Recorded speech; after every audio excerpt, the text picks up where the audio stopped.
But as an actor, how do you advocate for yourself? Yeah. Like with your agent? Yeah. How do you have that conversation?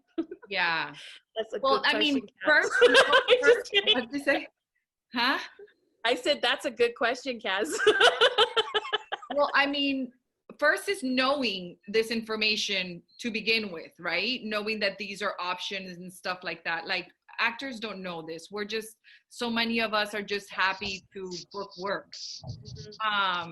But no, we need to know this information because we're a business and we want to make the most amount of money from each job that we book, because we don't book so many jobs, you know? People that are not the best fit for me are people who are really just hungry to make money and they're not seeing their career as a business.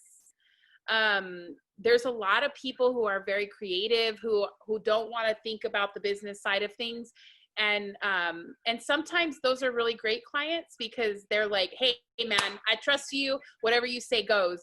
But other times they're like, well, I didn't book anything this year. It's already April. Can we just do this? And I tell them why it's a bad idea, because they pulled out the rug from under us when we submitted on this job. It was a broadcast. Now it's an internet spot and they want a conflict for it, but it's a car commercial. So that takes you out of a lot of stuff for just like an internet commercial. And they're like, yeah, but I really want that $3,000. You only have to do that with me like once. And then I'm like, okay, I got to be careful with this person. I can't submit them for anything that's not definitely going to turn into a rollout commercial, because they'll do anything. Or I'll get a call from a client because they're on set and they just gave them a contract and it's for some rinky-dink tiny ass commercial that they shouldn't have done to begin with. But they did it because they were desperate to work, and now they've got a contract that says perpetuity on it. It's forever. Aurora, can you help me? And I'm like, motherfucker, why am I hearing about this while you're on set? Like, you should have told me you were going in for this to begin with so I could tell you no. Yeah. There's repeat offenders that you have to let them go, even if they're incredibly talented, because if you don't believe in your team, if you're not in it together, like, you have to be able to trust each other. Then I feel like it doesn't work, because I'm going to fight really hard for you. And after I fought really hard, if I say, look, I didn't win this one and I think it's worth it for us to walk away, you should be willing to do that. You should recognize that, like, I've got experience and I've been doing this for a long time. And if I think it's a better play to like let them know that we're not willing to go that low, then we do that. I'm not necessarily going to do that with someone who's working on their first commercial, but I'm going to feel confident to do that with someone that has, like, I have a client, Courtney, who works all the time.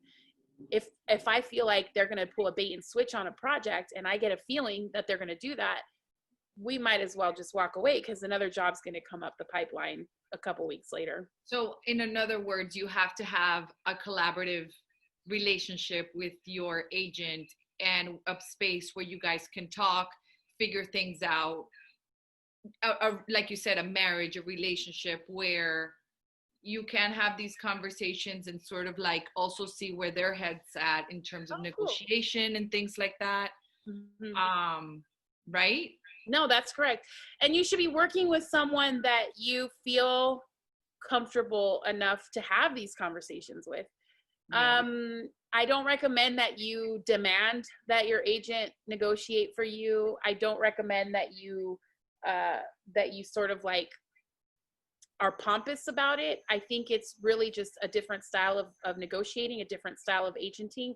Like I was saying at the very top, if you've already got relationships developed and you've already got, years of experience as an actor, you can really work with anyone. It's a matter of finding an agent that you're in sync with, an agent that you trust, an agent that you can count on, an agent that's going to fight for you if that's what you want.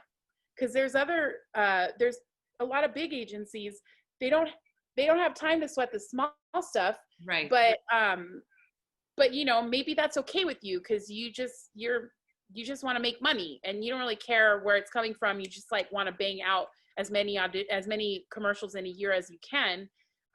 Whereas like somebody else might say, like something that we do, because we have such a tiny roster, is we follow your career. If you're in a place where now you're testing for series, and you're, you know, you were on a veil, or you booked a few jobs, you've already booked a few series regular gigs that have not come to fruition, we're not going to submit you on everything under the sun. Even if that's what you want, we're going to tell you, no, that's not where your career's going. And the fact that you might end up on an NBC show in 3 months, we have to already start planning for that and working toward that and submitting you on projects that reflect that.